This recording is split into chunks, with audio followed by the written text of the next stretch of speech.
Welcome back મિત્રો. તો finally આપણે બધા જેની રાહ જોતા હતા એ દિવસ આવી ગયો છે અને કાલે યુટ્યુબમાં ધુરંધરનું ધ રિવેન્જ ધુરંધર નામનું ટીઝર બહાર પડ્યું છે.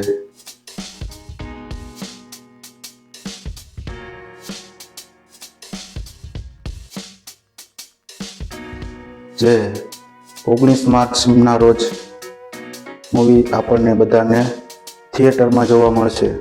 મિત્રો, આપ બધા જાણો છો કે ધુરંધરે માર્કેટમાં કેવું કરી બતાવ્યું છે. જે હવે આ ધુરંધર 2નો પણ વારો છે. હવે જોવાનું એ રહેશે કે આની સ્ટોરી કેવી રહેશે. ટીઝર જોતા તો એવું લાગે છે મને કે હાઈ વોલ્ટેજ રહેવાનું છે, બધું એક્શનથી ભરપૂર છે અને જે પણ સીન છે એ પણ ફાડી નાખે એવા સીન બતાવવામાં આવ્યા છે. ટીઝર તમે કેવું લાગ્યું છે એવડી એ પણ કોમેન્ટમાં બતાવજો.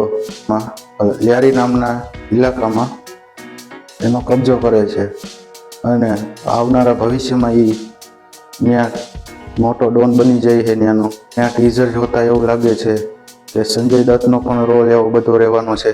અને મિત્રો, આ ધુરંધર 2માં 2 પ્રકારની સ્ટોરી દેખાડવામાં આવશે. ભૂતકાળમાં શું થયું છે એ અને ભવિષ્યમાં શું થવાનું છે એ બધું દેખાડવાના છે. જેમ કે આપણે જોતા હતા બાહુબલીમાં બધું મિક્સ કરીને બતાવતા હતા, આ બધી એવી સ્ટોરી જ રહેવાની છે. અને મિત્રો, આના બેકગ્રાઉન્ડ મ્યુઝિકની વાત કરી તો બેકગ્રાઉન્ડ મ્યુઝિક પણ તાકાતવાળું છે. તો મિત્રો, આપણે જોયું હોય છે એનિમલ મૂવી રણવીર કપૂરનું અને KGF, પછી પ્રભાસનું સાલાર, આવા ઘણા પિક્ચર આવ્યા છે. જે આ પણ પિક્ચર એના જેવું જ બને એવું ઈચ્છીશ હું. અને હા, આપણે હમણાં યશભાઈનું પણ આવવાનું છે ટોક્સિક્સ. એની આરે આ બેનું કમ્પેર થશે. એ જોઈશું કે આ બે હવે કેવું કરી બતાવે. આપણે આવું વિચાર્યું નહોતું કે બોલિવૂડ વાળા પણ આવા પિક્ચર બનાવી શકે.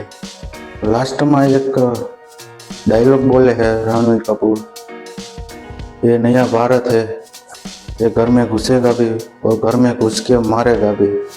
એ ડાયલોગ મને યાર પર્સનલી બહુ ગમ્યો. અને તમને ડાયલોગ કેવો લાગ્યો અને આ ટીઝરમાં કયા પાર્ટ તમને સારા એવા લાગ્યા એ એક કોમેન્ટમાં તમે જરૂર તમે દેખાડી દો. હવે આપણે મળશું નેક્સ્ટ વિડીયોમાં.